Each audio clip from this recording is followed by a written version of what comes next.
Bonjour, bonjour, bonjour à tous. J'espère que vous allez bien, que vous avez bien passé la nuit et que la journée s'annonce et se déroule très bien pour vous. En tout cas, pour ceux qui sont en activité, pour ceux qui cherchent à avoir une activité. Voyez-vous, il y a de cela quelques temps, j'ai rencontré M. Gilles Ambois, qui est un compatriote gabonais qui a duré du côté des États-Unis. Nous nous sommes rencontrés au cours d'une réunion des traditionalistes et donc à laquelle j'ai assisté. Et donc voilà, et depuis lors, on sympathise, on est resté en contact parce que au sortir de là, on s'est rendu compte qu'on partageait pas mal de valeurs, et surtout les valeurs traditionnelles, l'attachement à tout ce qui est tradition. Et donc nous sommes restés comme ça en contact depuis. On se fréquente de temps en temps. Quelqu'un de bien, qui est d'ailleurs très ouvert, voilà. Le genre d'intellectuel que la nation a oublié, évidemment, parce que dans notre pays, on ne prend pas en compte un certain nombre de choses, évidemment. Et donc voilà, mais hier, c'est là quelques jours, au cours de nos échanges, évidemment, j'ai reçu de sa part un message WhatsApp où il me transférait une sorte d'article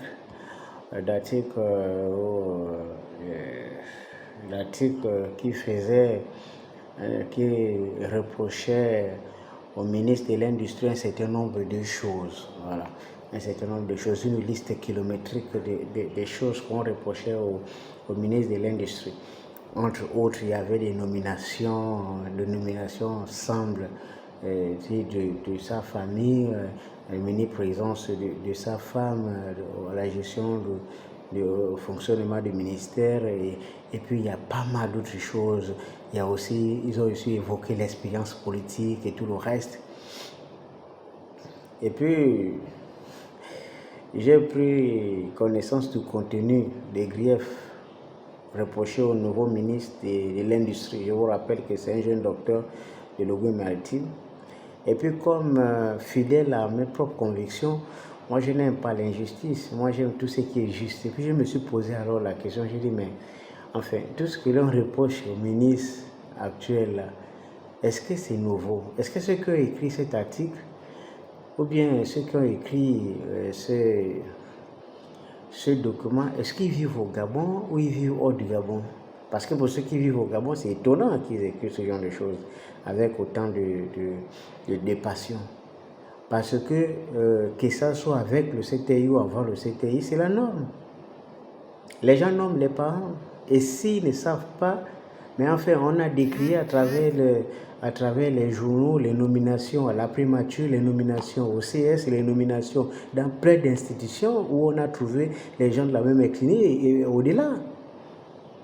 On a des ministères où on retrouve les 3-4 membres d'une même famille.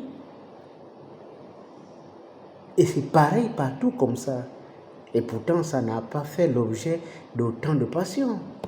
Pourquoi ce jeune docteur fait l'objet d'autant de critiques? Est-ce que c'est parce qu'il n'est pas issu d'une famille entre guillemets régnante d'une des provinces? Parce que quand vous voyez quelqu'un ciblé comme ça, c'est parce qu'il n'est pas le fils d'eux ou le neveu d'eux.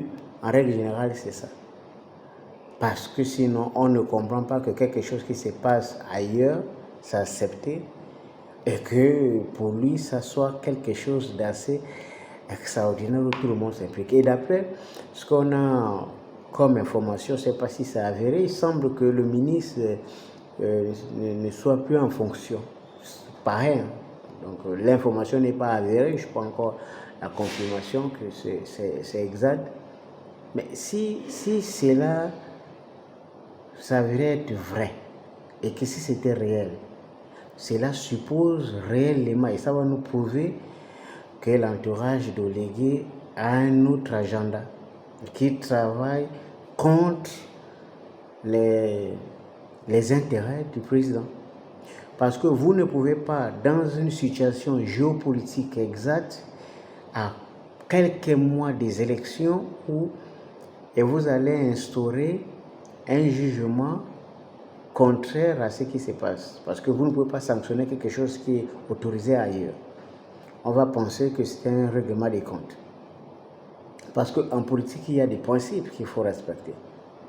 Et si vous travaillez pour le président, l'objectif pour un collaborateur, c'est de faire en sorte que son chef soit mis en avant et que les intérêts de son chef soient respectés. Et donc, moi, je ne comprends pas qu'à la veille d'une élection, vous allez, par exemple, sanctionner une personnalité pour les erreurs ou pour un délit qui est accepté ailleurs. Parce que nous sommes dans un pays complexe où la géopolitique joue un rôle extraordinaire. Parce que chaque erreur est analysée et argumentée autrement. Et je pense que pour les détenteurs, pour les observateurs avertis de la scène politique, ils sont mieux placés pour savoir que si on fait ça, ça risque de conduire à tel résultat. Si par exemple vous êtes dans une province et que c'est un leader d'une ethnie que vous sanctionnez parce qu'il a commis une erreur, qui est accepté dans d'autres régions, on va penser que c'est un règlement de compte. Et en règle générale, cela ne joue pas en faveur du président pour la stabilité sociale du pays et politique du pays. Parce que lorsqu'on veut avancer, on prend en compte un certain nombre d'aspects, on prend en compte un certain nombre de réalités. Et donc, si le ministre a eu des insuffisances sur le plan technique et professionnel, il faut que cela soit avéré, qu'il est le seul à avoir ces déficits et qu'ailleurs ça fonctionne.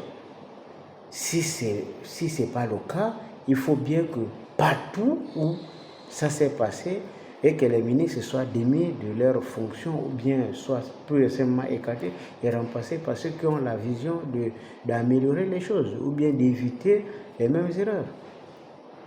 Et donc, moi, souvent, je m'interroge sur la pratique, en fait, politique. Parce que je me dis que la politique, c'est comme tous les jours. Il y a des choses qu'il faut éviter, il y a des choses que l'on peut ne pas faire pour éviter d'attirer des interrogations et un certain nombre de choses. Voilà. Et donc, du coup, on s'est dit, bon, enfin, on se pose la question, est-ce que ce qui se passe actuellement est nécessaire? Est-ce que ce qui se passe actuellement avec tel ministre ne se passe pas ailleurs? À partir du moment où ça ne se fait pas ailleurs, on peut sanctionner, ça c'est normal. Mais du moment où ça se passe ailleurs et que ce n'est pas sanctionné, là, ça nous cause un petit problème parce que là, ça va faire l'objet de plusieurs interrogations. Et je pense que ce n'est pas le bon chemin pour accompagner un leader ou pour accompagner un président en exercice. Les bouts.